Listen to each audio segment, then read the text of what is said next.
Welcome back to the Kaiser Report. Time now to talk to Rowan Bosworth Davies, a former fraud squad detective with Scotland Yard who now works as a specialist financial crime consultant. Rowan, welcome to the Kaiser Report.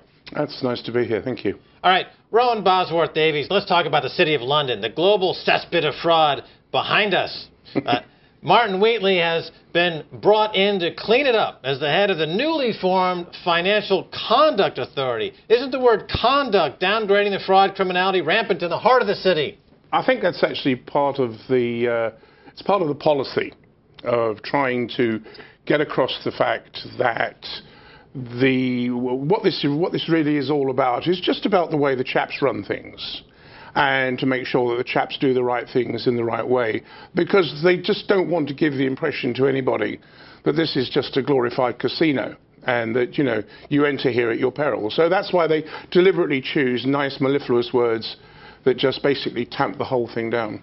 Now, Rowan, a casino, that's often used to describe the City of London or Wall Street. But in a casino, people do have a chance at making money. But what we're seeing here with these crimes against capitalism and society at large is that people are just having their money stolen from them. They have no chance of making money. There's a difference there. It would be good if there was a casino that would at least have some ability to make some money. But here you have nobody. They're just stealing money, right? The problem is the people making the money are the insiders. And so when you go in there, I used to think that we ought to have a sign over every gate to the City of London, a big sign saying casino, you know, abandon hope or ye who enter here, like they used to have over the Tower of London. Rowan, you're talking about insiders. Okay, when David Cameron, the Prime Minister, talks about the aspiration nation, he's not talking about the vast majority of the population here in the UK. There's only a few insiders, and they're manipulating the system, and they're pilfering cash. So that's well and beyond just operating casino whorehouse. Oh, absolutely no. They're doing this for their own benefit, entirely for their own benefit. All right, now on your website you write that Martin Wheatley, has handed the banksters and their capos a get-out-of-jail card. Now, of course, the use of capos there, you're inferring organized crime. Yes. Okay, so explain the get-out-of-jail card. Okay. One of the big problems that we've had in this country, certainly being committed by the banks and the financial institutions in the last recent years, has been a thing called mis-selling. Mis-selling of financial products to people who were too gullible to realize what they were being sold. Products that were not fit for purpose, they were not fit for their use, but they were told if they wanted a loan, you have to have this insurance product. The problem was with this concept, what they were doing was this was one huge, massive exercise in fraud. It was an institutionalized level of fraud, and it should have been dealt with as fraud. And people should have been prosecuted, and people should have gone to prison for it. Now, the other morning, Martin Wheatley came along, and he was interviewed on Radio 4 on the Today programme. And during the course of that interview, Evan Davis said to him what was going to be his policy towards issues such as mis-selling. Because he said, this is a major series of crimes, £10 billion worth of crime, which is the money's being allocated to pay these people back. And Martin Wheatley said, they're paying the money back. And Evan said to him, yeah, but what happens with other thieves, he said, is if they get caught, they are made to pay the money back, but they also do jail time as well. They go to prison. And Martin Wheatley said, I think the word thieves is a very strong word. And he said, and we in the Financial Conduct Authority, he said, we look upon mis-selling. He said that this is professionally incompetent, but we look upon mis-selling as a very long way indeed from fraud. Now, what he was telling them, these people aren't stupid. And they were listening to this. And immediately what he's done is he's told them, as far as we're concerned, you can carry on with this kind of behavior. Fraud is now back on the agenda again, because we don't consider it as a crime. We just think it's a very long way. For me, What he did was he handed every single one of these guys a get-out-of-jail card, because the moment they get turned over, they're going to say, well, hang on a minute, the head of the FCA said this was okay. Right, so he's, to use the parlance of our day in American politics, it's like an Etch-a-Sketch toy. You just flipped it over, shook it, and it's all over, starting from scratch again. Starting from scratch all over again. Doing the same crimes all over again, but on a bigger scale. Yeah, I would imagine. Okay, so he also suggested, Martin Wheatley did, that in a recent interview, that in the future it will be a crime to rig LIBOR rates for financial gain. Is it really not a crime now? How come it's always in the future? What about right now? First of all, let's deal with those issues one by one. First of all, let's get rid of this idea that it's not a crime now. It is a crime now. There are at least two major areas that people who have rigged LIBOR could and should have been investigated, and if the evidence was there, should have been prosecuted for. One of them is an offence under the Theft Act, the offence of false accounting, under Section 17 of the Theft Act. And because in false accounting, it's where you create a record which other people require for an accounting purpose. Well, that's clearly what LIBOR is in terms of working out what interest rates are going to be in other persons' areas of need. But there's also the more generic common law offence of conspiracy to defraud. And these people, anywhere where two people agree together to do an unlawful act, or to do a lawful act with for an unlawful purpose, it's a conspiracy to defraud. And these people could and should have been investigated. But the trouble is, as we've seen so often for so many years, the city fathers, they don't want this message to be publicly aired. But actually, this is just a nest of thieves. So much better what we do is we calm it all down.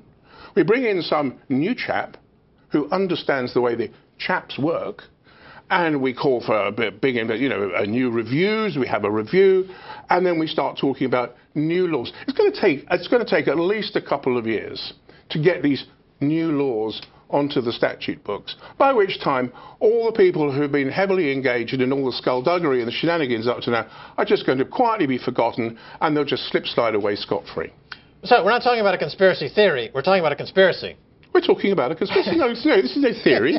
This is reality. All right. Now, here's the big question, Rowan. If it's a crime now, why can't a detective from Scotland Yard go arrest people today? Because Scotland Yard have been deliberately and specifically engineered out of the process. How do they do that? Well, politically, they're simply told, this is not an area that we want you to investigate. But that seems remarkably cavalier on the part of any government to simply remove any type of criminal prosecution from an entire sector of society. Let me give you an illustration. When I was a detective, I could go out on the street, and if I had the evidence, I could arrest a man for an offence, say, of murder, an offence for which he could go to prison for life. I could arrest him, I could take him back to the police station, and if I had the evidence, I could charge him with the offence of murder. And I've done that. Without anybody else's authority or say-so, I could charge a man with offences, serious offences, that would get him life imprisonment. But the moment you came to investigate the financial sector, even in my time, the moment you came to investigate the city, the financial sector, even for offences that carried as a maximum 2 years imprisonment, everything you did had to be reported through the department, in those days, the Department of Trade and Industry, which was the city regulatory agency in those days. You had to report it to the Secretary of State, and he had to say whether or not these people could be charged. So there was always a level of political oversight about what was going on over there, so that Mr. Plod wasn't allowed to exercise his authority unfettered. It's always been the same, and it will always stay like that. This is Britain. It's the way we do things. So do the police in this country know that when they're being asked to cut back on wages and when they're having their pensions stolen from the City of Wall Street, this is on behalf of their agreement, then, to not prosecute their terrorists? In other words, there is a notion that these are acts of financial terrorism, and, in fact, that the current government is allowing terrorism in the state to occur unchallenged financial terrorism. They adhere to an ideology not unlike any other extremist or terrorist, and it's being allowed to thrive here in the city. Did the police, are they upset that the government is giving their blessing to terrorism right here in London? Well, are they upset about it? I probably have to sort of kind of step back from the word terrorism. It's a phrase you use. What would you call it? Either terrorism or pedophilia? No, what are you more comfortable with? Because these people are being raped financially, and Scotland Yard's doing nothing. No, it's not that. I call this organised crime. Why aren't they doing anything? Because they are not being allowed to. Professionally. That's not acceptable. You can't say, well, why should anyone... Look, here we have Aston Walker, a.k.a. the Birmingham looter. He served 4 months in prison for looting 200 pounds worth of clothes from H&M. However, he's never offered a deferred prosecution agreement he's given to banksters who steal billions. Okay, why is it wrong, then, to burn down these towns and say, if you don't want a society that runs on any law and order, let's burn it all down. Burn it all. Why not? Tell the people why they shouldn't burn this city down. Well, I think there's no law and order. You can't. I think it's very difficult to try and make a quantum leap from one to the other. Because nobody wants to see public order suddenly being thrown to the wolves. Nobody wants to see that.